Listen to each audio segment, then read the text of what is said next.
We are now live of the Fun Boy Modeling School. Live.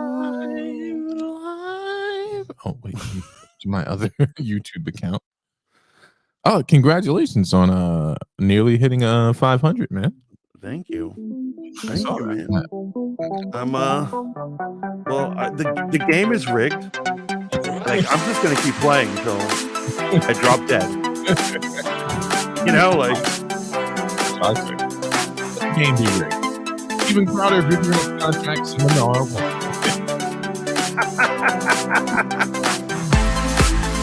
good old Krauts. He's like some. Well, we'll get into it on the show.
Hello and a welcome to the Fanboy.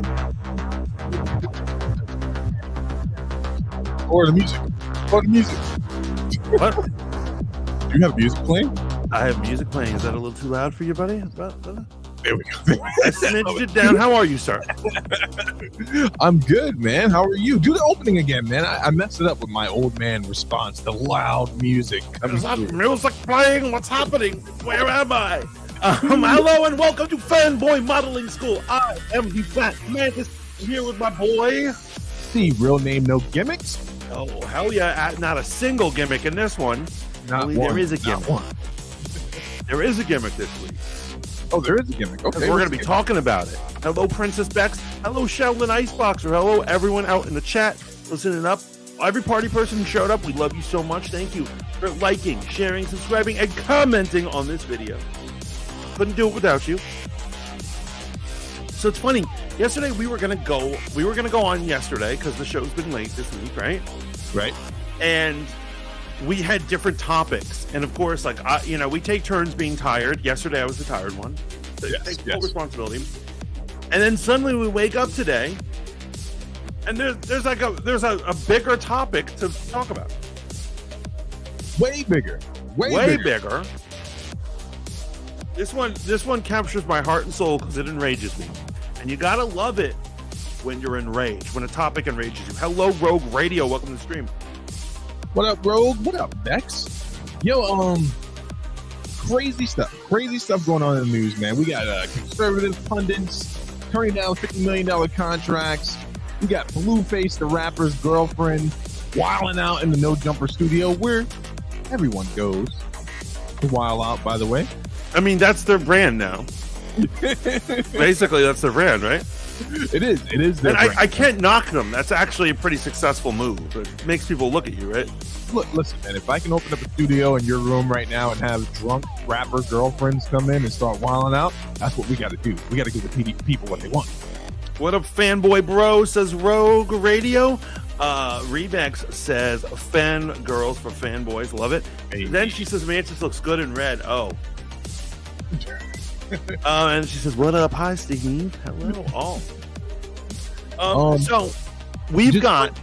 Just bring the music down just a smidge more, my brother. It's really super clear. Do anything right. It's all over. This was an experimental system of music. No, it sounded really clear. Man. It was too clear is the problem. Well, yeah, I mean, I could just kill it if we can just get on. You know what it is?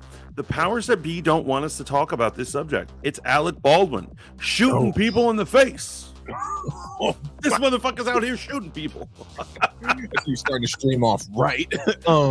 Yeah, crazy, right? Absolutely nuts. So you're all aware. I think it's almost been a year now where there was a fatal shooting on the set of Alec Baldwin's Western movie, which I do not remember the name. Rust. What was it? It's called Rust. It's a Western called Rust. Rust. Heading straight to Netflix or whatever streaming service, because it wasn't going to the theaters. Unless you're a superhero movie, you don't get the big screens. And Jennifer Lopez might as well stop complaining about that. I only got so much money in my wallet, J-Lo. I can't be going to see your passion projects on Friday. Oh, brother. But yeah, Alec Baldwin on the set of Rust. These romantic comedies where she's like a stripper with a heart of gold. Yeah. And she meets Ben Affleck. Just ain't selling tickets anymore. True story. True story.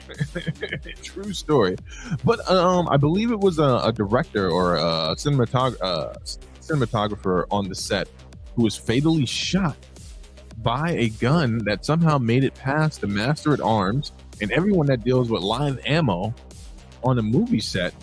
And this woman died, and now Alec Baldwin is being brought up on involuntary manslaughter charges. Okay, and I gotta say, I'm gonna just start off by saying I am 1,000% against this. Okay. This is just a misrepresentation or a whatever word they want to use. I'm losing my words right now. Miscarriage of justice. There we go. I figured that's where you were going. Miscarriage of justice, and the Fat Mantis will not stand for it. Because here's what I'm saying. I hire you Right. to check out the safety of my house. Right.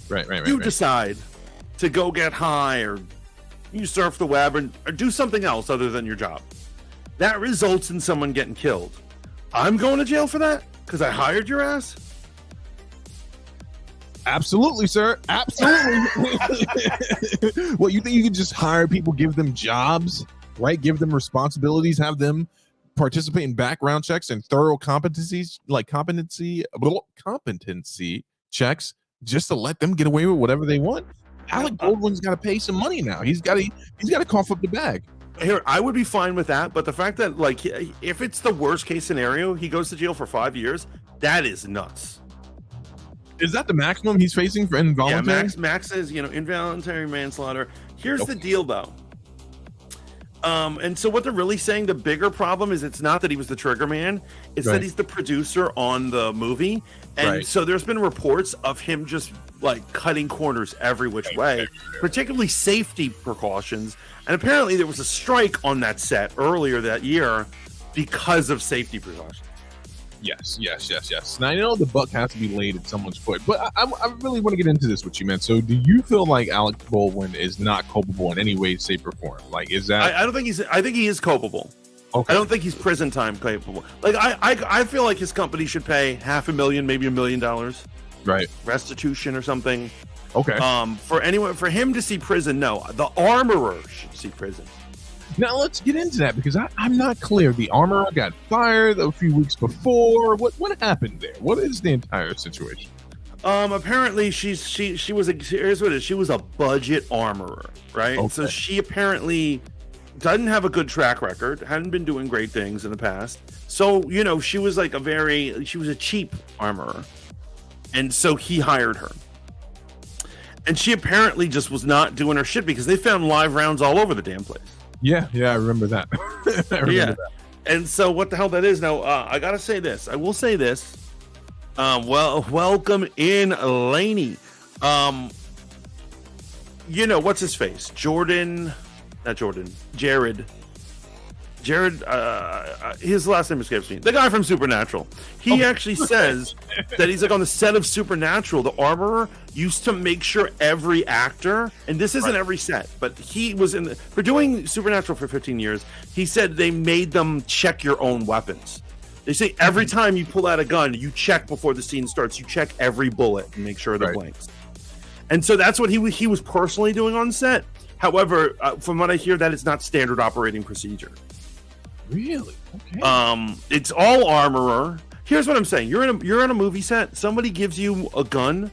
Why would you assume that it was filled? Real bullet? Why would it have a live round in it? And this is the thing that I'm trying to get, man. Now, so the person you just described on Supernatural, that is what I thought was the standard. I thought the Master at Arms, the armorer, was the person that made sure to cross the board that there were no live rounds, no possibility, as low as they can get it, to accidental discharge, or what happened to the late great Brandon Lee. Obviously, it wasn't a live round. They said it was a blank, and some of the shrapnel from the blank actually did him in. I thought that's what these people were getting paid to do, right? Like, and you got one job. Your job is to make sure no one dies for real on the set because exactly. You get paid top dollar. You ain't getting paid minimum wage to do that, right? No, I hope not. Maybe that's why she didn't catch it. Maybe it was like, listen, I'll pay you the same thing. He found her in a bar. He's like, you know how to handle a weapon? She's like, I've seen them before. He's like, you're hired. How much you pay? $9 an hour. I like your mutts. Okay, so I mean, my official stance on it is that I feel like Alec Baldwin is culpable in the same sense that you are, where he's going to have to live with this for the rest of his life. I don't know if it's involuntary manslaughter responsible. I do know that a family lost a mother, right? Yeah. A husband lost a wife, and someone's got to be held to account for that. But it seems like the only person they're going after is him. So they are going after the armorer. They are okay. They are going after her and him. It's just surprising that he has been the thing. Now, in an interview, he said, "I did not press the trigger." Now, I notice a lot of cutthroat, bloodthirsty animals out here who are covering this keep saying, He did press the trigger. Here's what it is. He allegedly pressed the trigger. You motherfuckers are going to have to prove that. Wow. I'm telling you, because here's what I'm saying. A lot of people, when they're handling or covering a case, they are speaking from their emotions and they're not speaking from the legal thing. And I got to tell you, once again, YouTuber X today pissed me off because in her live stream, she was like, he should absolutely go to jail, don't you think? And she had a poll, and guess what? Nobody agreed with her. Oh, she was like, I can't believe you don't believe this. And she was going on, and she goes, well, he did pull the trigger. He claims he didn't. Right. And so they're going to have to prove that he did. But I noticed that a lot of people keep saying he pulled the trigger like it's a fact. Right. Well, here's what I'm saying. I'm not saying that guns go off all the fucking time, but let's face it, guns go off all the fucking time. You never know, right? Yeah, they do. Absolutely, man. It could have gone off. It could have accidentally gone off. Sure. You know. I think so. And it's interesting that YouTuber X would jump all over this, but I guess not terribly interesting. The thing that's really sad about this is that they at one point were doubting the sincerity behind him crying. You know, there's that infamous shot of him on the phone. He's kind of like bellowing and stuff like that. And so this seems like to me more of a certain group of people in a certain subset of culture, once again, cannibalizing one of their own. You know, it happens so quickly, right? And it amazes me. It absolutely amazes me. Well, here's the whole thing. When you're playing these power politics, which he certainly does, because you know he's very political, outspoken. Member of a particular party. A lot of people on the other side want him dead. However, when you're playing those games, remember the party politic goes before the players. Right. You could be top dog in your political party, but at the end of the day, if the political party needs you destroyed, they will do it at the drop of a hat. And what it is they want the gun control agenda is more important than this rich white man. I know everybody thinks they're like, rich white men don't ever get in trouble. I thought the same thing too. But you know what's more important to them? Getting rid of guns so they can oppress us more. Right. So and that's why they're like, yo, feed him up. Feed that fat drunk up. So you're saying that a political party. Hell, Matt, how are you, brother? What up, Matt Cat? Hail to the chat, and hail to you, brother. I just want to make sure that I'm grabbing these advanced ideas. So you're saying that there are certain sectors and political movements where they'd be willing to offer one of their own up? I'm following you, believe it or not, as a sacrificial lamb to further their agenda, and this happens on both right and the left. This can't be true. No, this can't be true. You'd think, but unfortunately it is, and I can't wait till the day that they offer AOC up. That's going to be a beautiful thing. Why do you hate AOC? For whatever it is, whatever blood they can squeeze out of that stone from her, they're going to do it. What? I'm putting AOC on your next X list, right? Right there at number one is Star Wars girl and AOC. These seem like the type of women I would have to put up with. Since you made that joke, I really have grown accustomed to digging on Star Wars girl, and I was like, you know what, we really would make a good couple. Blame it on me. Okay. But ultimately, I believe that this is a politically motivated. It's funny because everyone's like, well, he's a leftist. Right. I do believe that this is a politically motivated hunt against him, and it has to do with getting rid of guns. They don't even want guns on movie sets. Is the point? Yeah, I wouldn't disagree with you at all, man. I just found it. Damn, Steve, don't put him with those. Yeah, Shaolin, he's making a joke because I usually am a bad picker when it comes to women. I usually choose a crazy bitch who's going to get me arrested. So he thinks it'll end up being someone like Star Wars girl or AOC or one of these other crazies. You know, can't you see Shaolin someone where we got to sit across from her at a dinner table? Like, right.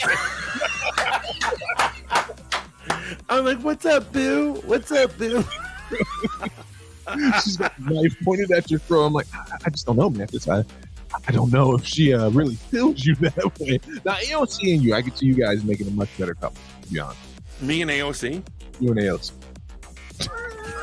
But anyway, we're not here to talk about my imaginary love life. We're here to talk about Alec Baldwin and how his career is I mean, he's filthy rich. He has such a huge, powerful career. And his wife does like yoga on YouTube and stuff like that. She's made yoga videos. He's set, man. But it's an amazing thing to me, right? Because I don't know what's right here, but I'll just tell you what I feel is right. I feel as if though, if they're going to go after him for anything, it should be, as you said, some type of monetary response, right? Some money to the family if they'll take it, right? Money to make sure this doesn't happen on his sets or anyone else's sets. He used to be the poster boy for this movement moving forward in all sincerity, saying how he wants to make sure that actors are safe when they're on set, and not just actors, apparently everyone that works there. If you'd have told me Alec Baldwin got shot, I'd have been, oh yeah, okay, makes sense. Well, people want to shoot him because he's like a rageaholic apparently in real life. I heard, man. Yeah, I remember he punched some guy in the city street. Yeah, there's a video of him going off on his daughter in public, like and he was saying horrible shit that like a real abusive dad says to his daughter. It's just that old school Hollywood. He's like, I wish I wore a condom the night I banged that whore mother of yours. Dolores. But meanwhile, he does comedies like happy comedies like 30 Rock. Sheldon says at least AOC could get you out of trouble. Star Wars Girl will clear out your bank account and skip town overnight. She'll also burn my house down. Don't forget that, or my car. Right. Or tell you that Girl is a good choice. She's so hot. I bet she's a panther in the sack because she's so crazy.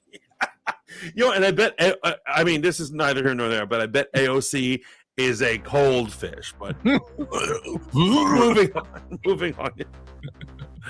I love how his wife tried to pretend she was Spanish. Oh, talking about Alec Baldwin's wife. Did that happen? I thought, is she not Latino, Matt? I'm going to get very upset.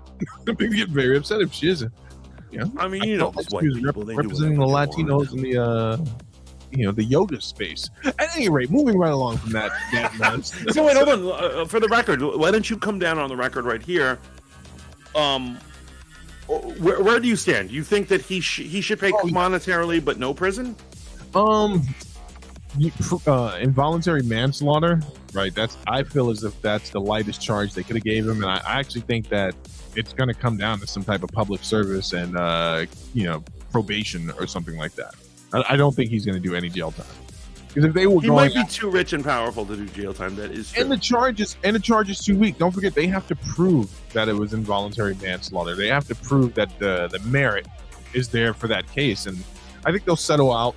I think a lot of this is for show, is my official stance. I don't think any of this is real. I think it's all for show. I don't think they're looking in the interest of the victim at all or anything like that. Like, these factory owners who, they have horrible safety precautions and, some workers will die. Right. Multiple workers will die. None of these guys ever go to prison. They lose a lot of money. They get financially hit. They don't go to prison. I am sorry for the woman who died. That is freaking tragic. Yeah, and that is the worst part about this. It's horrible. Fucking horrible. But I just don't think he should have to do prison time. That's just where I'm at. No, and I agree with you, and I understand your stance, and I support you in it. I don't think it's a very, very likely. It's the thing, man. It's just again, I don't believe the sincerity behind these charges. I don't believe any of it. I don't even know what district this is being tried in. I need to see what their local government looks like. So it's in New Mexico. And people are pointing out, this is where I saw it. People were pointing out, they're like, this isn't a political witch hunt, because the governor, the lady governor, is extremely left. Okay. Extremely left. And I looked her up, and I was like, oh, she's extremely anti-gun. Right. And I saw the thread. I see what's going on. That's crazy for New Mexico too, because they love their guns down there. They love it. That's what it is. Now that they, now that they have a blue person in office. I'm not being racist, guys. That's a political statement. She's trying to get rid of these gun-happy people, but it's New Mexico. But this is not okay. And see, this is where you pull me back into it, man. The sincerity. I will always come back to that. What does an accidental, discharge have to do to further your agenda of removing guns? So are we removing guns from fantasy as well? What? It doesn't line up, right? It doesn't line up. And I think when you take a victim, take a tragic situation, and you make it the poster child for your insincere campaign, people are going to see through that. True, they might have some people on their side right now. Hurrah! The whole Whole Foods champagne liberal crew. But eventually, it's going to fade out. Yeah. Because political groups are going to always do what political groups do. which is overreach. Look what they did. They're trying to do what to the gun what they did to the poor Native American. Whoa. No, look at the poor Native American, right? Okay. Before, whatever. Obviously, we have an issue with making them mascots. That's messed up. I agree, that's messed up. But because of that, they have played that card so many times that it's getting to the point where nothing Native American can ever be shown on camera again. You can't even depict a Native American without being called a racist or a destroyer or whatever. Right. I remember this was like 5 years ago. The Electronic Forest. It's not a rave because it's very mainstream, but it's electronic music festival in a forest, right? They had a rule because no Native American headdresses. A girl shows up, she has a Native American headdress. Security tries to kick her out. They pull her out. Guess what? She was a Native American girl from a reservation. And so they're so sensitive about it, they won't even let Native Americans wear their own fucking clothes.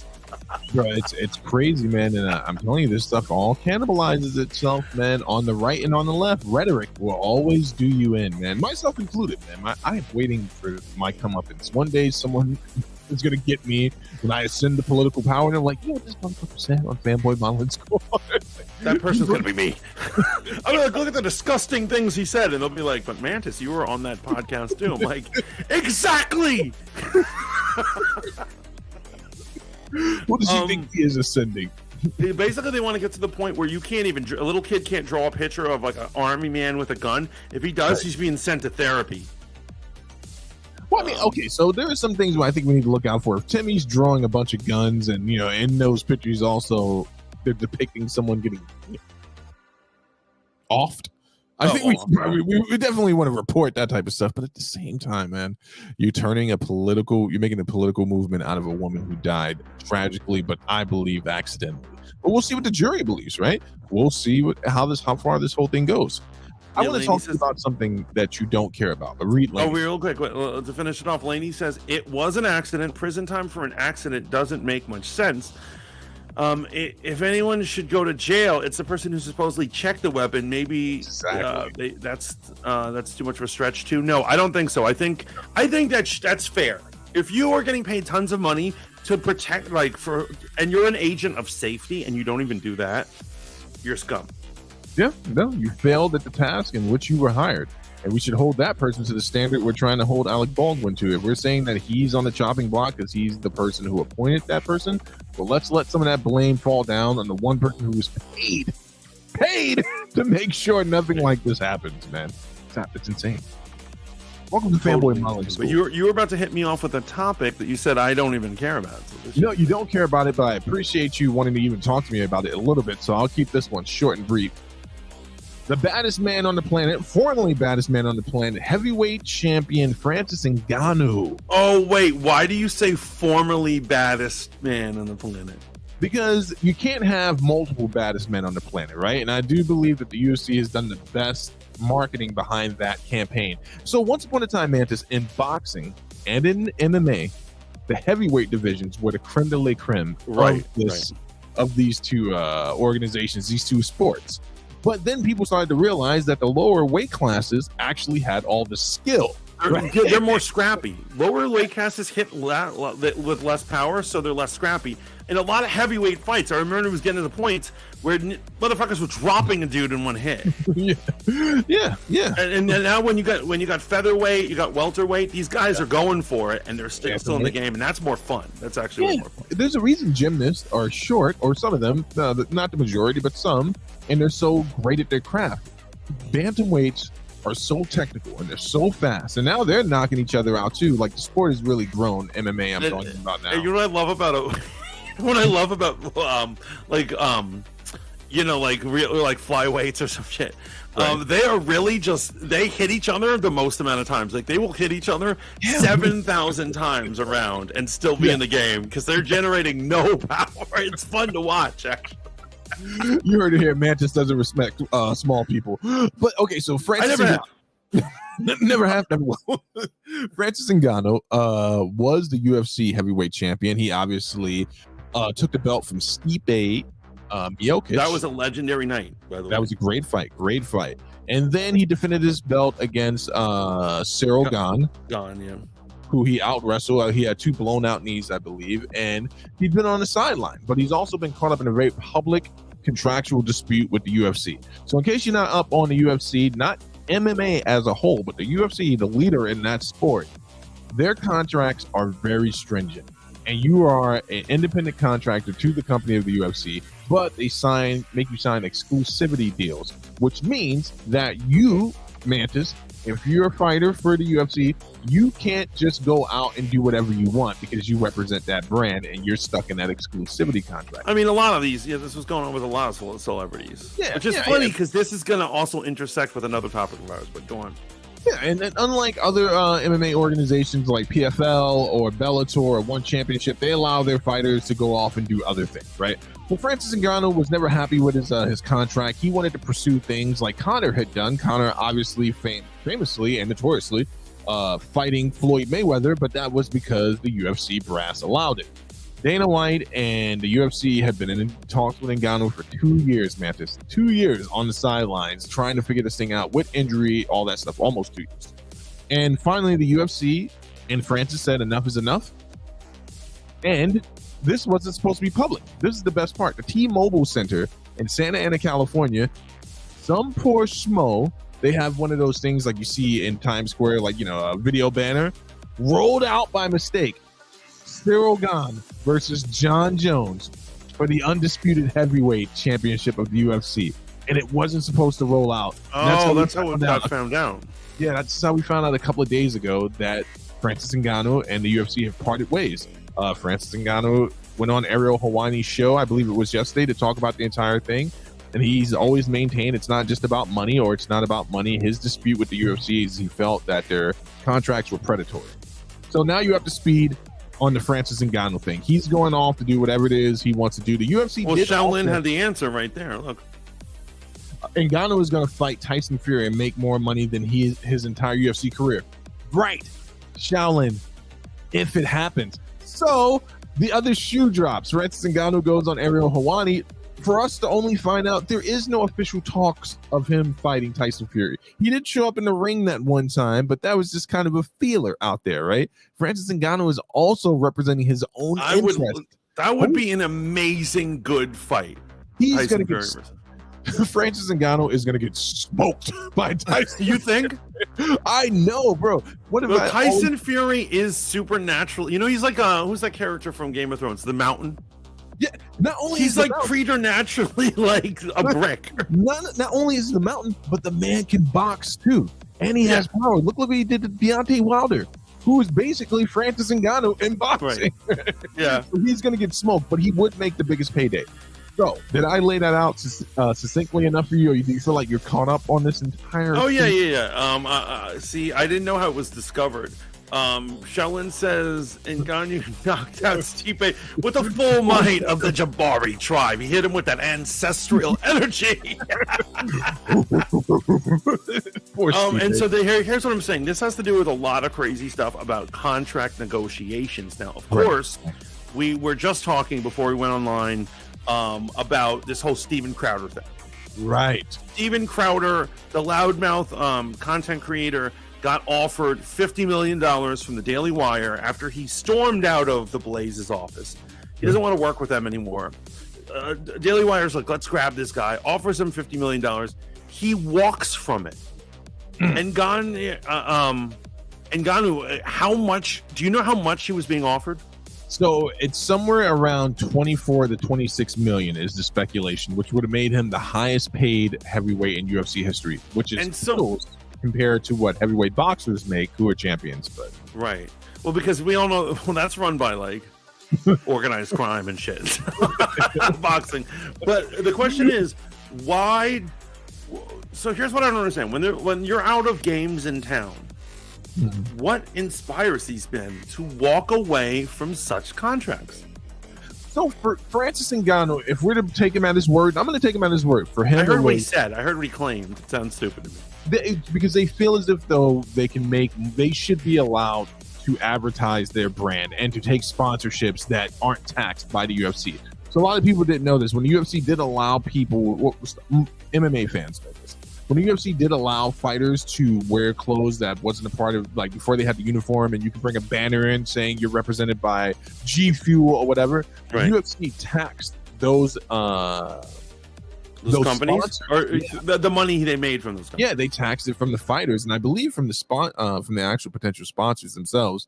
So Francis Ngannou would walk away from a $24 million contract because he doesn't want to be locked to a company that won't allow him to pursue other interests. But the thing about it is, if you're a big enough star, Conor McGregor has proved that you can move mountains if it's going to make all parties involved money. And here's the thing I'm saying. Francis Ngannou, whilst he has an amazing story, look up his backstory. It's a true tale of immigration, and it's beautiful. Wasn't he living in the gym? Yeah, he was living in. And he emigrated to France, and he went and he was like, you can live in the gym and train and clean the place, and I'll let you live here or some shit. His trainer, I forget his last name, who he's not with anymore, his former trainer. They actually had a falling out, but yeah, he's got a great backstory, man. But Ngannou really doesn't get along with people, does he? No, I don't think so. I don't think he has that. He doesn't have a Conor McGregor draw, right? He doesn't have that type of draw that transcends the sport of MMA. There's a conversation around it. Yeah, we would love to see him fight Tyson Fury, but anyone that knows combat sports knows that he's going to go over there to get knocked out, just like I knew Conor was going over there to get finished. There's no way he does that, but I hope he gets it. I hope he gets $45 million because that's what Conor made. I'd love to see that fight. I would love to see that. But to the Crowder bits. What's going on with your boy? My boy. He's not my boy. But so now he's supposedly he's a conservative guy who's now anti what he coined the phrase big con, right, which is big conservative media. Right. And so he's pissed at the Blaze. He didn't give a reason why he stormed out of the Blaze, but he's like, forget you, man. Right. And then so he thinks someone's gonna pick him up.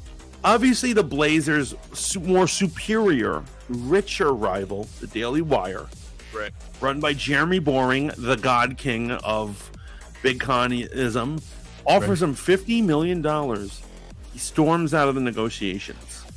He claimed, literally in a live stream, this is the craziest thing. He claimed he was doing it for other streamers. He said they were ripping me off. The stipulations on the contract were ripping me off, and I'm not worried about me. I'm worried about those little guys. The next streamer who comes in his office and has to resign. And he literally said, "I'm doing it for a guy I never even met. I'm worried about them." Right. And Young Ripper already said it. Young Ripper flipped out when he said it in his live stream. He was like, somebody said, "Yeah, he's such a hero," and he said, "Motherfucker." It's about money. Obviously, it's about money. They don't say it's about money, but it's not about philosophy. And I'm like, and I was on Twitter today talking about that too. I was like, yeah, he's right. It's clearly about money. This is clearly about money. And all these guys, they all say they have a reason why they're walking out. And very few of them have the balls to say, I'm walking out of a contract because I didn't like the money off. Yeah, because it doesn't go with his grassroots narrative, right? It doesn't go with his I am of the people trying to save the people narrative. But okay, so here's the interesting thing, right? So you just put me on to something. Is Ben Shapiro not the owner or proprietor of the Daily Wire? He's not. Everyone thinks that he's just the top. He's just the top creator, big guy. It's a guy named Jeremy Boring runs it. He's a billionaire. Okay. And so he made his billions from fracking. Wow. And then he decided, he's some young, he became a young billionaire. And he's like, you know what? I'm going to get into media. And that's why the Daily Wire attempts to be so anti-media. That's why he's not part of like the media establishment. He's like, right. I'm a conservative. I like farming and fracking and fuck Hollywood and all this shit. And that's why he's like that. But it's nuts to me why any of these guys would walk away. Matt says, yeah, this Crowder thing is crazy. It's absolutely nuts. $50 million. Did you watch a video he put up today? I watched a little of his live stream and I saw him flip out when people were suggesting it wasn't about money. And he's right. Young Ripper is right. Crowder, it has to be about money. There's no way he's a superhero trying to help people. Well, in all transparency, and I love young Eric D. July. Shout out to you, man. Love that dude. Love him. He tells it how it is. But he is a contributor for Blaze, right? Yeah. I tend to think that Ripper has some integrity. I don't know the man personally, but it appears that he does. So I do think he's speaking his mind on this. The whole thing with Crowder, though, man, he's gotten shit canned from YouTube multiple times, right? He ducked a famous debate twice, right? And I just think his street cred is ruined. I think this might have been the last good opportunity for him to admit something that everyone already knows. You are an entertainer, right? You are an entertainer, and you are not some whole altruistic, like, czar of political knowledge, man. You're here to entertain and attack people. That's what you do. He's just some idiot on the internet. He's very replaceable. There's a million of him out there. And the whole thing is like, all these guys are built on hype. He said, I thought Jeremy and Ben started the Daily Wire together. So Jeremy is the money man and Ben is the in front of the camera act. But Jeremy is the billionaire who funds everything. He's the one who runs it. He's the main guy. Miss Hippie, welcome in. Always good to see you, my darling. How are you? What's up, hookers? What up, ho? No, did you watch Crowder's video today? I did not. Here's what it is. I did see people joking about the clip of him saying, I'm doing it for the little guy. The other streamer who's eventually going to get taken advantage of by Jeremy Boring. What the fuck? You're being offered $50 million. Take the damn money. Where else are you going to go? What the hell? Offers us $50 million. You will shut up and you will say what they want to say. Absolutely. We all know we'd all do it. And I don't know. How much do you think he makes now, Crowder? Well, he got banned off YouTube, right? Yeah, he's off YouTube. I think he got an exclusivity bag on Rumble. I'm not entirely sure if someone wants to fact check that. But he's had Rumble's highest stream to date. I remember you quoting that number to me. It was. He is very popular. He is the Rumble guy. Yeah, it's between him and Andrew Tate, but his followers are ferocious in his defense, man. Okay, so Matt says I disagree. I don't think he can be replaced. I can't think of anyone who would replace him. So here's what I'm saying. I think they're more replaceable than you think. And so I'll give you an example. Like, for instance, that girl Brett Cooper started her channel last March. She's got 1.6 million. She literally became an internet sensation overnight. Right. That's what I'm saying. That's how quick you could. I think that's how quickly you can get somebody to be. Here's basically what it is. I think any one of us could be Crowder. Just Crowder beat us to being Crowder. I'm going to give the man his flowers when it comes to his setup, right? I'm going to give him the same respect that I would give a DJ Academics, where I don't have any ill will towards Academics. Shout out to him for what he's been able to do, and I don't have any ill will towards Crowder. I respect the hustle, though, right? To be able to parlay, a failed journalist or anchor position, contributor, and then to roll that into this guerrilla style YouTube approach of engaging people in conversation. Some people might say ambushing, depending on what day it was.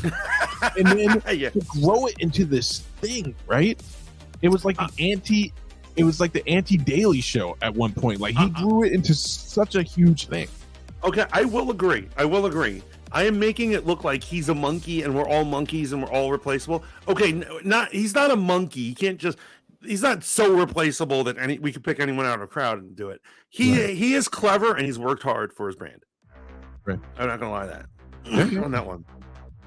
I just think he's not. I think that he thinks, and I think this is one of the problems with the very age we live in. I think we live in the age where everyone thinks that they're Michael Jordan. Well, guess what, beautiful snowflakes? You're not Michael Jordan. Apparently, you're not even worth whatever contract you were just put in front of you. Because let's see if you get another one. Yeah, I'd be interested to see what his net worth is. If anyone wants to look that up, what his projected net worth is, and I wonder what his contract is with Rumble. Well, I think he's going to be fine. I honestly think he's going to be fine. He's going to be in poorhouse. He's got. I don't know. I think he's got enough clout and enough followers where people are going to stick with him as long as he doesn't continue to make an ass of himself on the internet. Celebrity net worth says he's worth $4 million right now. Yeah, because Rumble doesn't have the big money. They'll give you a good contract, but I don't. They don't have YouTube money. You know what I mean? They don't have fuck you money. They don't have YouTube money, but it depends on his donations, right? Patreon, things of that nature. I don't know if he's on Patreon, and I've never heard of him being kicked off of Patreon. I'm just saying this, man. I do think he's replaceable, but allow me to spin it, right? Better the devil you know, right? I'm not calling him a devil or anything like that, but better the antagonist you know. Imagine a person that would be able to fill his shoes. I want you to just sit back for a second and think about the type of personality that it would take to fill that hole if he was to be replaced. And is that something you want to deal with? Not you in particular. I'm talking to the people who are detractors of Steven Crowder. Imagine the person after him. I said this when Kevin Samuels died. I was like, the guy who comes next is going to be hell on wheels. And freaking Andrew Tate came out of nowhere, bro. So imagine the type of space that would be filled by a political pundit who is more ferocious than that guy.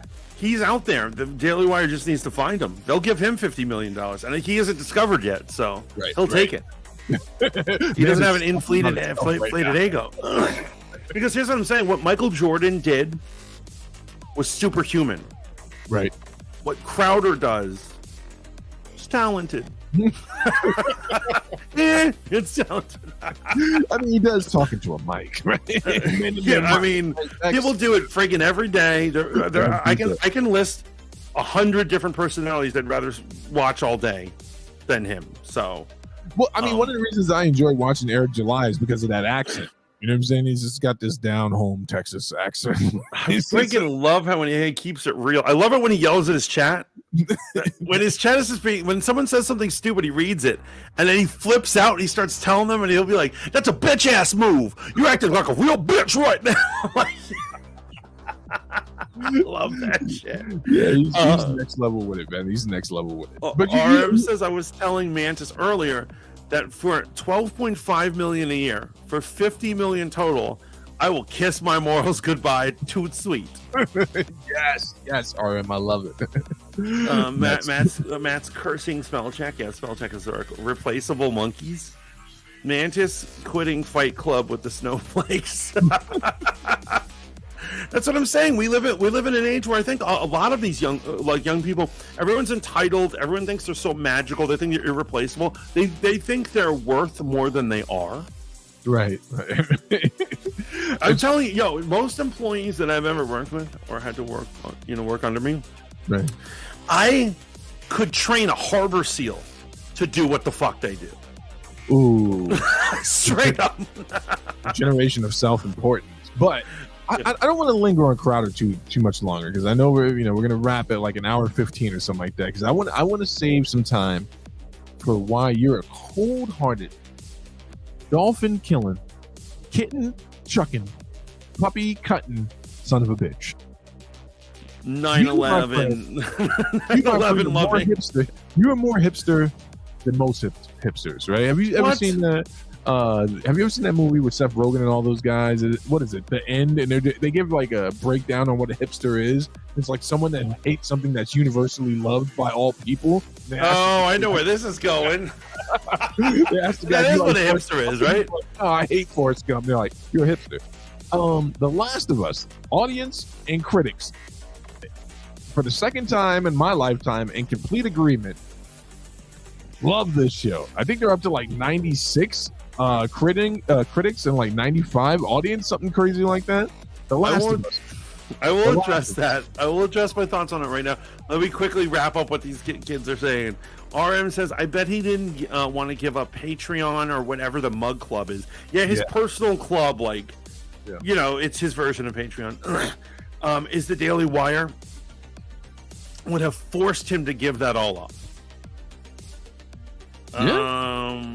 I mean, could he really possibly making that much money off of those things? I don't know. His subscriber count on YouTube was insane, and like super chats and everything. Like, he was making money doing that for sure, and he's definitely making a bag over on Rumble. Matt says, they can give me $50 million. I'll be the next Crowder. And honestly, Matt, this is what I'm saying. I think you could be the next Crowder. Now that I think about it, I could see you on college campuses with your mug, your hot cocoa mug, being like with a big statement and saying, "Change my mind," and then you trolling young, uneducated liberal kids. I could totally see you doing that. You'd be great at it, and you might be better than him, actually.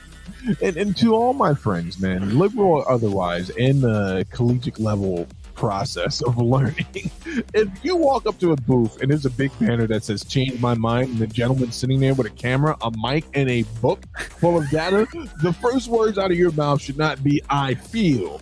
Yeah, exactly. They always fall for it. They're never ready for the debate. They never know what they're talking about. The biggest idiots always feel confident to jump in there and talk. It's amazing, absolutely amazing. He says, "Okay, Rick James." I'm magical, damn it. I'm magical, damn it. He's a cold-hearted slave. Look into his eyes. He's been telling lies. I have to agree with Mantis about The Last of Us was just okay. There are barely any of those zombies. So yeah, okay. So let's talk about. We're zombies, into it now. Hold on, I gotta defend their fandom. We'll show them respect. I've never played the games. They're called clickers, all right, and there are various different stages. That's the first thing I want to say, which is stupid. Okay, so this happened to me. I remember. I think it first happened in Resident Evil 5. Okay. So not 5, 4. In right. 4, they fight people who have brain parasites who become homicidal. And a bunch of my friends are playing this game, and I was like, yo, there's a zombie right behind you. And he kills the guy, and then he goes, for the record, it's not a zombie. It's somebody who has brain parasite.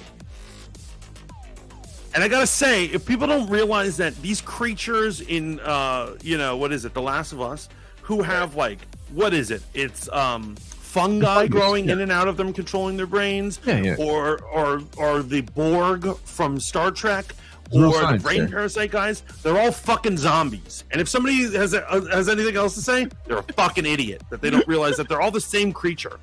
Now, the very details might be different, but a clicker is a zombie. Period. Listen. Who's the next Crowder now? Listen to you, but your intolerant views, not separating the different forms and expressed values of zombies and parasites and fungus. Who do you think you are, bro? I'm someone who's about to smash your dreams. I'm a hipster.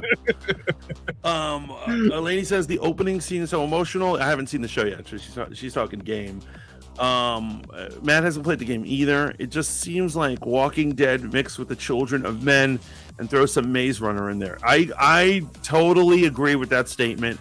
And so I would say that the first, all of it is filled with zombie apocalypse cliches. I didn't see anything new in that entire thing. So I'm just gonna I thought I was watching an episode of Walking Dead.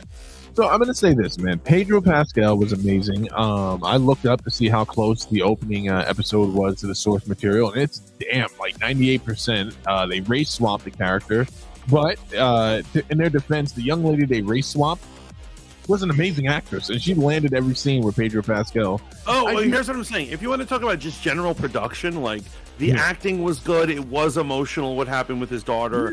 That whole thing. I love the girl who plays his girlfriend later on. She's from that show Fringe, Anna Tobe.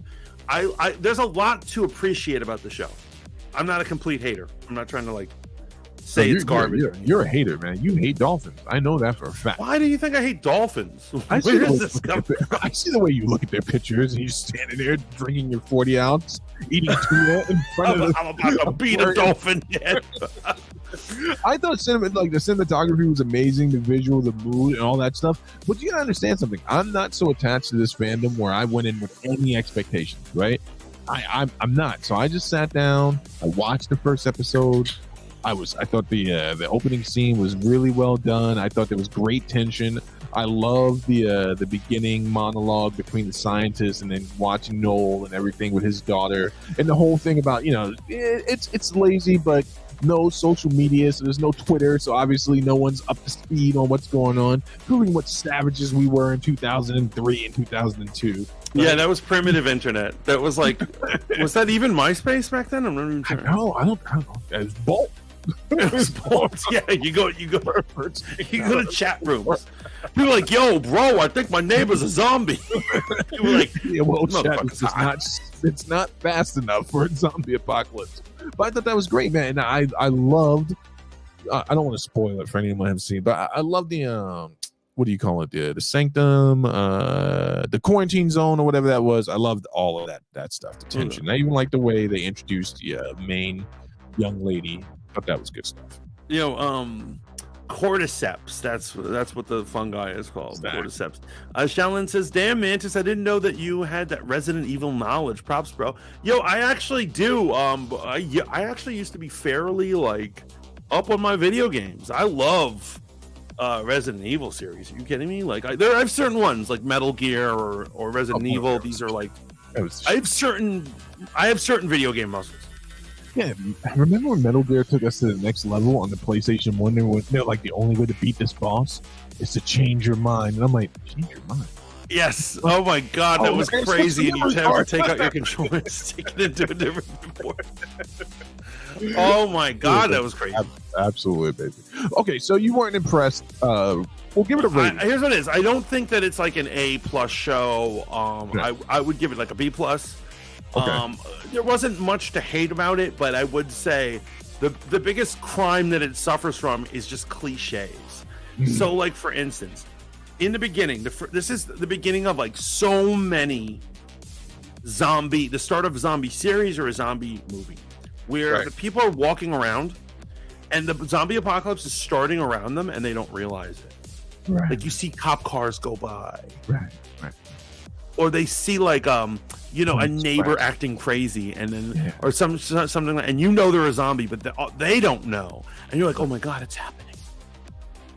That kind of thing. That went on for like half an hour. That's very cliche. Okay. There's nothing new going on there. They didn't. Formulaic. I'm not saying they broke any new ground on it, right? It definitely follows that same formula. Okay, I see where you're coming from. But Hippie says, "Damn hipsters."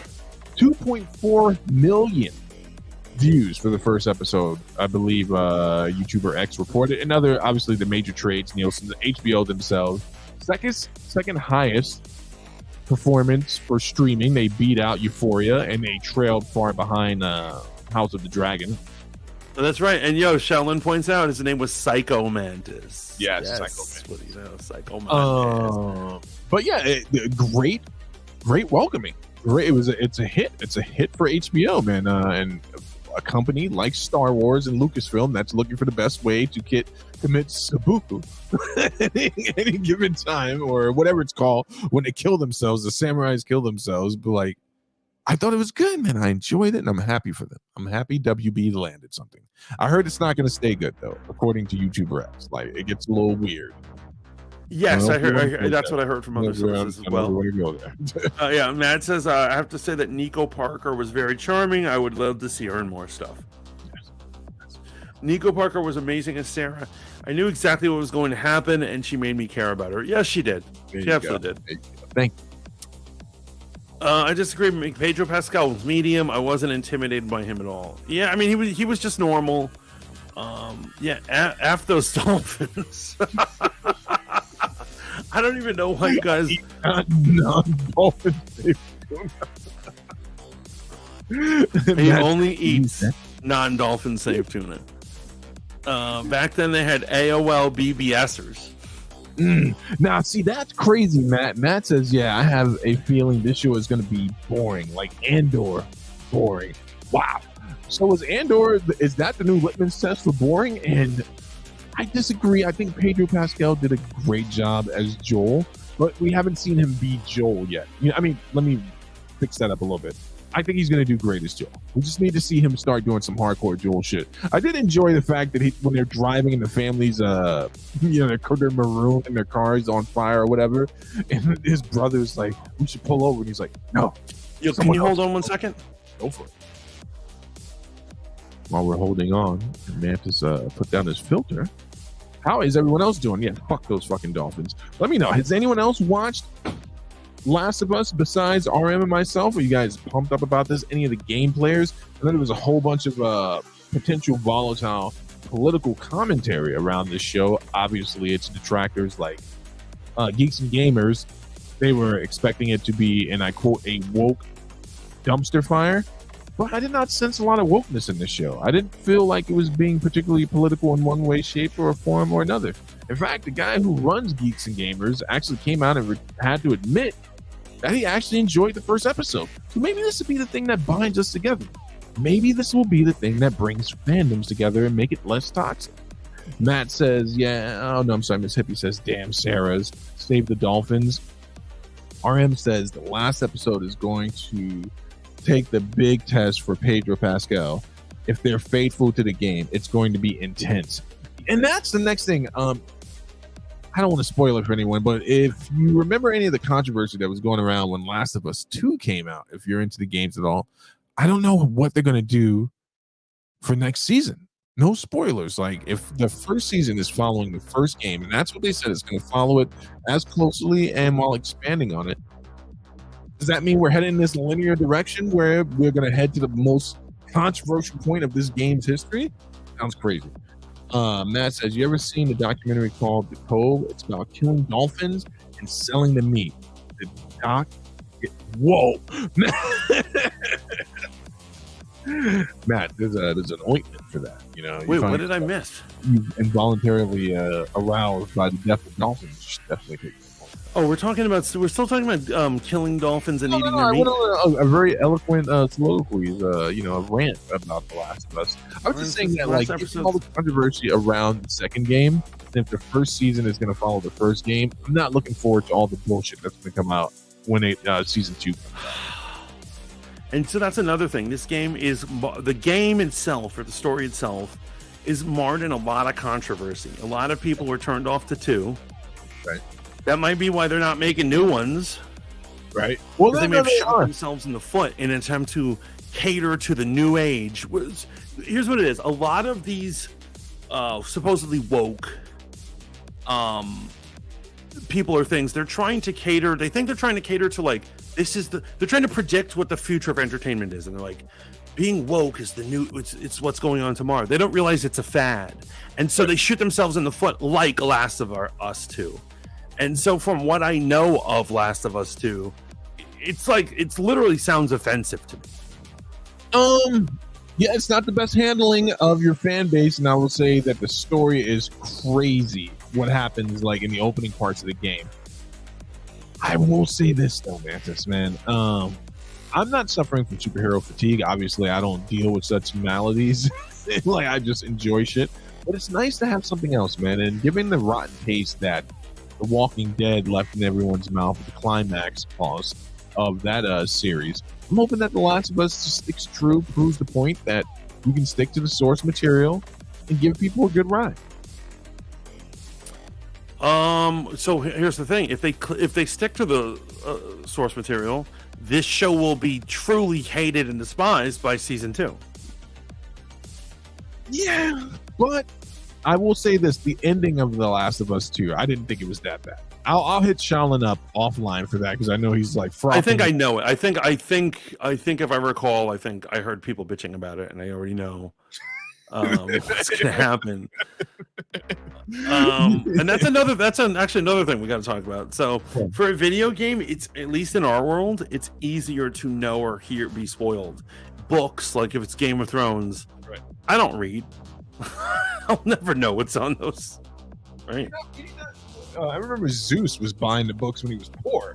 And it's like, I gotta eat, but I'm buying the next game. Right, but it's not like there's a group of our friends are reading these books and spoiling shit for us. I don't know what's gonna happen. And so, but for video games, we all know, even if we haven't played certain video games, some video games are so famous, we just know. So when they adapt them, the spoilers are out. I already know, like, major beats of this story going up to. Yeah, no, I get you.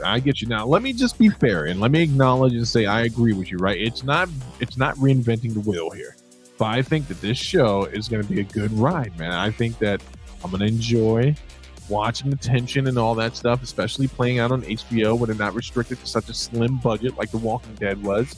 I'm here for the ride, man. Maybe I won't stick around for season 2, but right now I will say I like the first episode. If I see it, I'll see it. Like, if I miss it, I'm not going to shoot myself in the foot.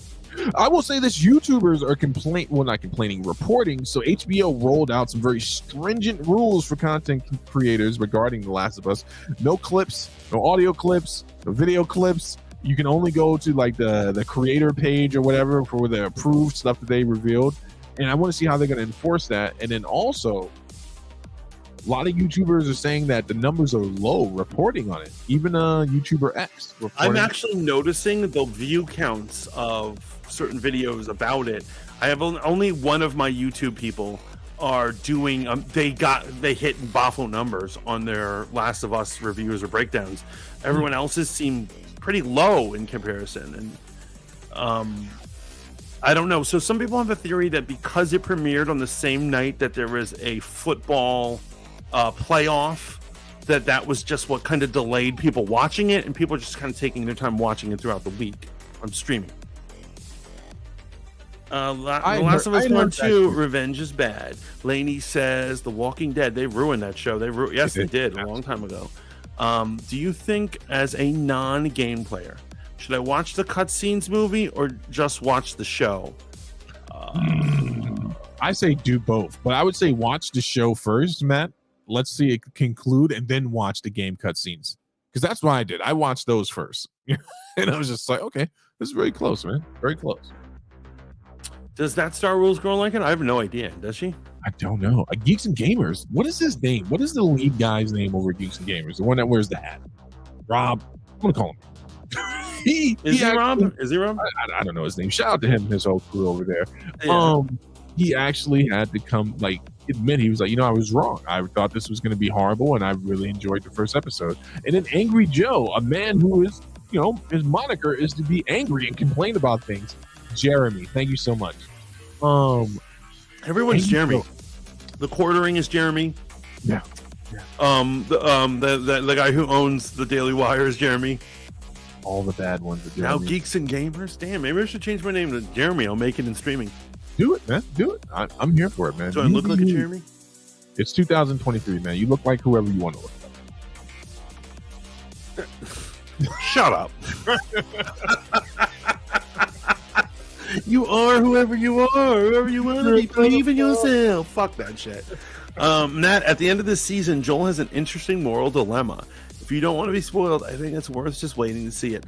It will be interesting. That is interesting. That is interesting how that's going to play out. Yeah. But Matt, I would say, I think you're reviewing it for your YouTube channel, aren't you? Maybe you don't want to spoil yourself. Maybe don't spoil yourself. Just watch the show. The real question is, do you think YouTuber X is going to make it through the entire season? I have not seen anyone do, or maybe I haven't been paying attention, a shot by shot, episode by episode in quite some time. I'm not even sure she made it through Andor. She does. She does not do full seasons review, or she doesn't stick with it. Yeah. Which is because she's become such a lazy layabout that she just kind of phones in her YouTube channel like she's got better things to do than do her job. Oh. I doubt she's going to do any work on this. Okay. There it is, folks. There it is. Now, before we wrap, man, do you want to talk about Ant-Man in QUANTUMANIA? Do you have any predictions? Because there's shit flying around, man. There's shit flying around. Some people are saying this is going to make or break the MCU. Like, it has to land. So there was a new trailer, correct? Yes, there was a new trailer. Should we play it? Yeah, play that shit, man. Let's play it, yo. Let's play it. Enough joking around, man. Damn it. We've been dicking around right now. And so I'm going to be real with you guys right now. Even though that was one of our original topics, this will be the first time of me watching it. You haven't watched the trailer yet? I have not watched the trailer. Wow. You suck. Hey, while you're doing that, I just want to say that for some reason the other day I felt like a sadomasochist and I deserved to punish myself for being a wretch. So I started watching Eternals, and I finally get it. I made it through 20 minutes, and I was like, oh. Maybe because it was 2 a.m, maybe because I had just come off a good coffee high, but I'm watching it and I'm like, this movie is not just subjectively bad, it's objectively bad. Oh yeah, okay. I thought you were about to you said you finally made peace with it. You're like, I finally understand what they were all looking to do. As an artiste. I can't wait till I have fuck you money. When I have so much money I can walk away from $50 million. Like, just leave my dick out on the table. Like, fuck you. I ain't coming back. Don't worry about it. Okay. Silence. If you think I'm evil, just wait. till you meet my variants. I absolutely love. That's my favorite line in like any Marvel thing. You're an interesting man. Yep. Scott Lang. Who are you? I'm the man who can give you the one thing you want. Majors we trust.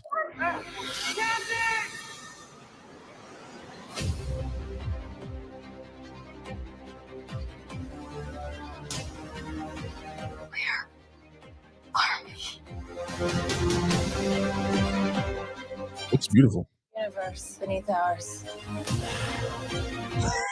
What are you so afraid of? There's something I never told you. This place. It isn't what you think. I can get you home. And give you more time. If you help me. So, what's it gonna be? Batman.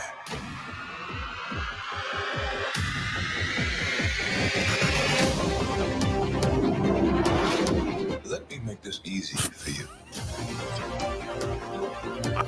You will bring me what I need. Or everything you call a life will end. I agree with that, Matt. It can rewrite existence.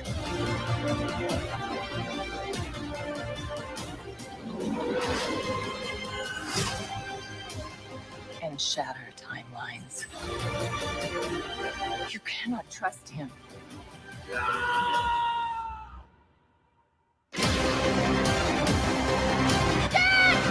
I'm sorry, Cassie. Release the hatred, Mantis. I can see it in your eyes. Okay, so I'm gonna call it as I called it in the past. As I called it, as I like to point out that I called it for various productions, particularly the Eternals, Right. that this movie Uh-huh. is going to be mid to suck. In the immortal words of M'Baku, the now king of the MCU's Wakanda, you bald-headed demon. Tell us how you really feel, Mantis. I love sharing my true feelings with you guys, that Laney. I love just letting it out, and that's what fanboy modeling school is here for. Yeah, I don't like that. X thinks she's a Star Wars fan. I can read Wikipedia too. Yes. Yes, YouTuber X is a total fake Star Wars fan. She's a fake a lot of things fan. She has to stay up with things to be cool. But she has the mentality of like an 80-year-old woman, but she's reviews pop culture. It doesn't make any sense. Okay, so Sherlin says the fact that Kang is black brings out my inner Hotep. Grand Rising Kang. Yeah, Ant-Man 3 is going to be bad. I'm going to agree with you, Matt. I am not predicting a good movie. That this trailer actually, before I was like I was like, this could be good. This has lowered my expectations now. So you're not going to go see it? Maybe not in the theaters. I might have alternative ways of viewing it. We have ways of seeing films. I could try my sneak in approach. Oh boy, catch a felony. You know, I told you about that, right? For a movie. Yeah. Like if you go in the middle of the day to my theater, sometimes you can just walk. If you walk in confidently, they do nothing. They do not stop. Okay, wait, real quick. Matt says Kang isn't that great of a bad guy. They wasted Jonathan Majors by making him Kang. I've been saying that since they rolled Kang out, and this motherfucker over here has been defending Kang since we were kids, and I'm like, fucking. You know what they did. What their problem was. They didn't know how long Marvel was going to go as a successful franchise, right. So they brought in Thanos and the Infinity Gauntlet too soon. And he would be a good villain, and a lot of these guys would be good villains before Thanos. Okay. Do you agree? And they should build the Thanos. So here's the thing. I don't agree, but it's not because I disagree with the sentiment. I think, and like I told my dear sweet mother, that they should have ended it after Endgame.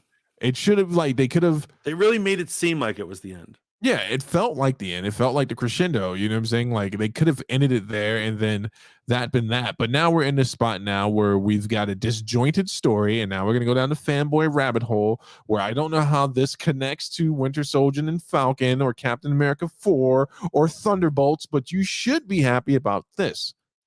Ghost is no longer in Thunderbolts. Allegedly. Yeah, I heard about that. I don't know what's up. Allegedly. So that's my problem with this whole thing. I'm gonna go see this film. I'm gonna take my eldest son. We're gonna make a David. We're gonna get popcorn, and I'm sure the first viewing I'm gonna really enjoy because I watch a lot of these movies through his eyes. But I do have to mention this to you.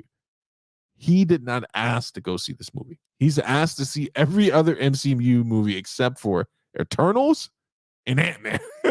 So I don't know where he's gonna land on it, but I'm gonna give it a chance. So Matt says MODOK looks ridiculous. I take what you said before, Mantis. The robot MODOK looks better than the non-robot. Yes, MODOK. Actually, they have ruined MODOK for me because I like the idea of the robot one, but because obviously the real one is like really impossible to pull off in real life. Yeah, and they have apparently he ebbs and flows between being a robot or having the projection of his face.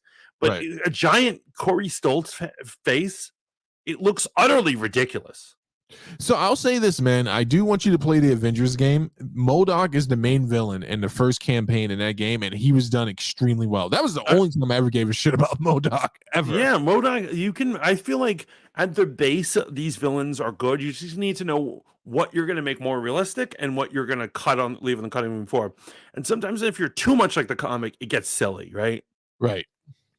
And so, I've seen a bunch of cutscenes with MODOK from the game, and it does look like they took him a little more seriously. His head's not as big, right?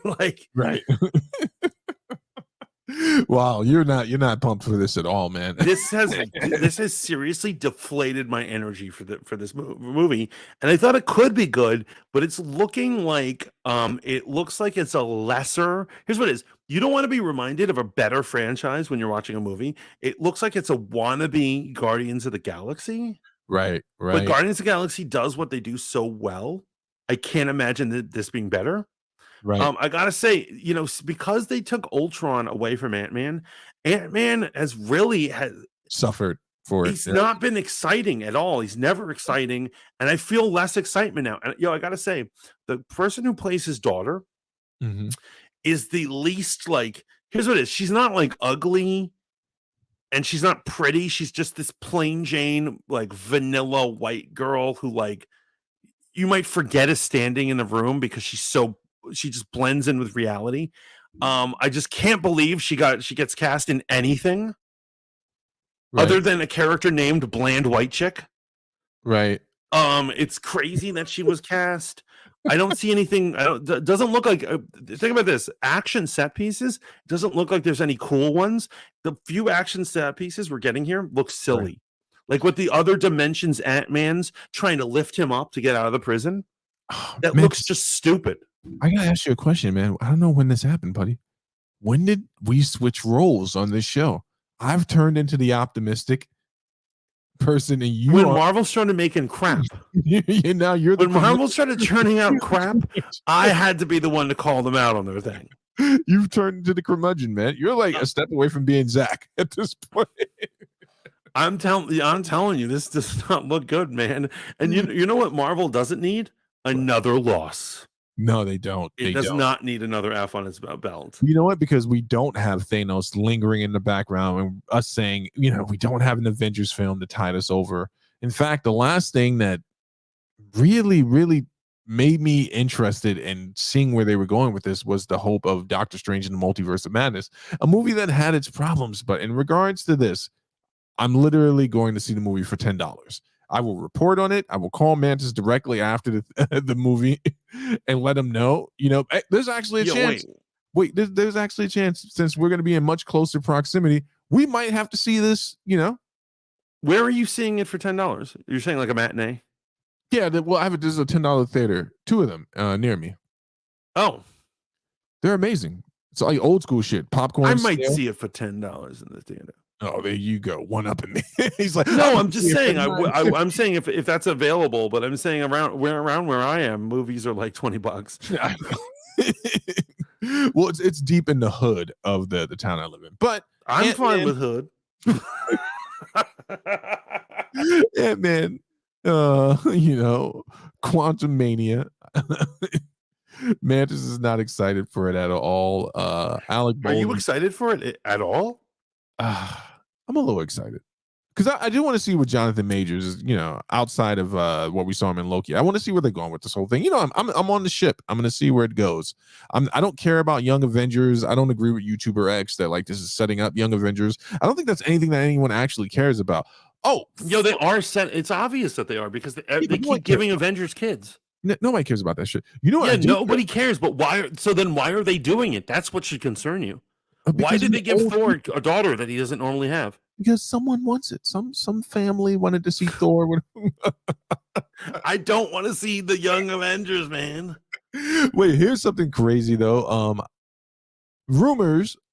This will be the last one. It should have been an honorable mention, but rumors of one of my favorite new publications, Strange Academy, might be getting a bastardized version of that great story. I really want you to read it, Mantis. It really is a lot of fun. Strange Academy. That's the school that Doctor Strange starts after War of the Realms to like beef up the magic prowess in the Marvel universe. Great stories. But yeah, they could be doing something similar to that with Wong leading the Strange Academy, which I think doesn't make it Strange Academy if Stephen Strange is not the headmaster. But yeah, looks like that might be one of our next Disney Plus shows. Your thoughts? It's gonna be a Disney Plus show. Yeah, allegedly. Those are the reports. I'd have to see more on it. It doesn't sound great. You know why? Because here's the whole thing. I'm sure that the plot in the comic and the reading is wonderful, and like I need to check that out, and I'm willing to check that out. I'm willing to read it. But Marvel isn't good at adapting things. They don't adopt things directly. They pick and choose what they want, and then sometimes they put crap in it. Yeah, absolutely. And so who knows what they're going to do to your beloved story? They're going to rip it apart. They're absolutely going to rip it apart. American Chavez is in there. It's super depressing because there's very few things I look forward to anymore. So I am looking forward to this year Transformers Rise of the Beasts, the movie, Transformers the video game Reactivate, and Hogwarts Legacy, the video game. Other than that, and actually the return of Star Trek Strange New Worlds season 2. Other than those 4 things, I'm not really looking forward to much. So I'm looking forward to Jedi Survivor. I'm not looking forward to Hogwarts, not because I don't think it's going to be a great game. Like it's already the pre-sales. That could have been a topic in itself. The pre-sales on Steam, highest it's ever been for any game. It's insane, and it's not even out yet. I am looking forward to Kang Dynasty, and also I don't know if you're up on this. The WB, but that's not this year though. No, I am looking forward to Kang Dynasty, but I'm saying 2023. I'm just looking at. Also, Warner Brothers just released a new DC. Is getting ready to release a new DC animated film, Batman film. Something about Gotham, the hell of Gotham, the burning of Gotham. Some shit. I watched the trailer today. Looking forward to it. Matt says he's looking forward to the DC movies. I'm interested in Blue Beetle. I'm interested in Shazam. I want to see what's going to happen here. I will see them. I will actually see the end of the DCEU before it becomes DCU or whatever. But I will check out Aquaman and Shazam and Blue Beetle. And was there another one? I think was there a 4th one? I don't. Flash. That's Flash. That's right. Ezra Miller. Now, Ezra Miller might not do any time. That's fucking amazing. I do want you to know they just concluded Dark Crisis, which no one asked for, right, in the comics, but they have now officially rolled the comics into the DCU. It was the Legion of Superheroes. There's a Legion of Superheroes animated. I assume animated. Yeah. I have not seen the trailer. I will check that out. That definitely sounds promising. Sheldon says, "Give me Beast Wars." As a matter of fact, my next video on my YouTube channel is a theory crafting about Rise of the Beast. I have a theory about that movie.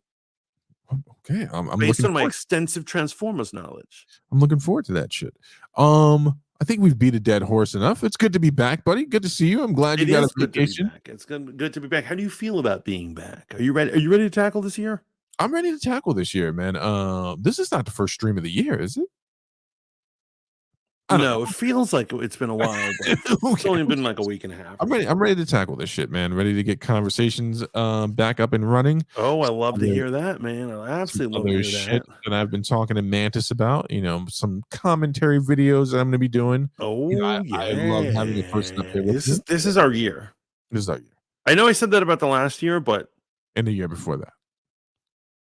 No, the year before that was our year. Oh, we had a good 2021. Yeah, 2021. We were on Spoon having fun, making buku bucks, and then we were out in the cold on Green Room trying to figure out pissing on myself and waiting for my next high. But now I'm ready to do this, man. I'm ready to do this. Are you ready to be Ego Live famous? Never mind. Let's not go down that rabbit hole. Yeah, Miss Hippie loves her Bumblebee. Hell yeah. So there is stuff to look forward to. I do think I'm gonna do more video. This is like one of my things. I'm gonna do more video game playing this year. Good. Because yeah, that's what I need to do. What the hell was I about to say? Oh, YouTube. Last thing, have you checked your YouTube studio? They have now made it possible for you to be monetized through shorts.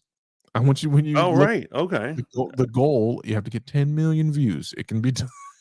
Wait, in a single video? No. I was like, no.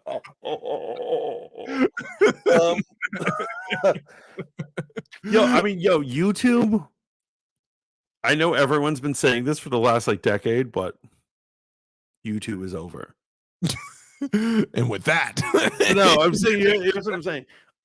It's just they're just making it harder and harder for people to make it as anything. Oh yeah. By the way, do you know how close you are to 10 million views? I got 13K right now. Oh fuck. So that's still super uphill. I'm sorry, brother. I'm so sorry. I thought if anyone was going to get monetized, it was going to be through your shorts. Yeah, you get some good numbers. Yeah, fucking not there. But I don't want to linger in my pain. Would you get us out of here so I can absolutely. And I love that he's like, play Resident Evil 2 remake. Hell yeah. Yes, conversations. Yes, absolutely, Hippie. We got a lot of things to look forward to. This is the Fat Mantis. This is Steve, the Hold Up TV, and we are signing out. This is Fanboy Modeling School. We would like to say that we love and miss you. It's great to have you back. Remember to like, share, and subscribe. Fanboy Modeling School will never let you down, except when we're 4 or 5 days late. Right. Until next time, ciao for motherfucking now. Peace.